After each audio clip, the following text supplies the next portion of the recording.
Viana. Ibang level na to. Kumbaga, kung tutusin, level 2 na to. Mas matindi.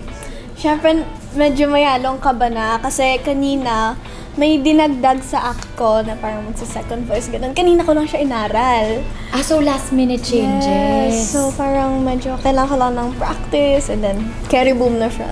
Pero confident ka pa rin. I'm still confident. Okay. Ano naging inspiration mo? Bakit student or school girl look ang outfit mo today? Kasi yung prod ko is parang meron akong crush na parang pagkatapos ng school umuulan, gano'n.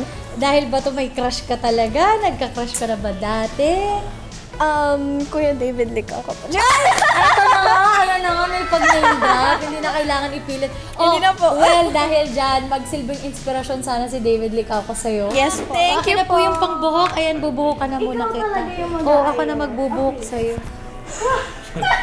Binuganda mo naman. Thank you po. Mas maganda po kayo. Uy, sabi ko sa'yo, tayo talaga dapat magkasama. Na po. Wow!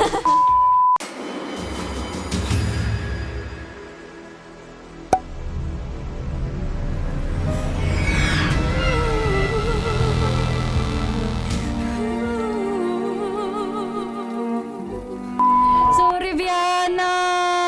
Akala ko pa naman friends tayo. Para sa'yo din naman yun, Viana.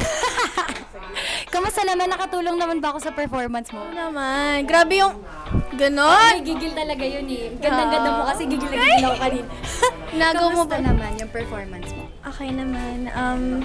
Natuwa ako sa performance ko. At kinilig din ako actually. So sana yung kilig ko na Bakit pogi ba siya?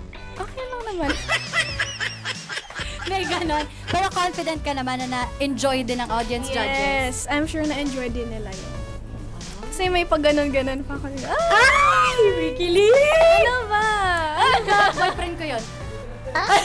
Halika na, hintayin na natin yung results, di ba? Good Yun luck. ang nakakakaba. May sundo na po siya. Halika dito. Saan ka pupunta? Ito yung boyfriend mo. Oo, na inagaw mo. Ano ba yun? Pero ito, seryoso, sino bang mas type mo sa aming dalawa ni Viana? Ayusin mo. Siguro si Joke lang. Pero good luck, Viana, ha? Ako, fan mo naman ako since day one. Alam mo yan, pop star na agad ang tawag ko sa'yo. Alika na, maghintay na tayo ng result. Let's go, mga teens.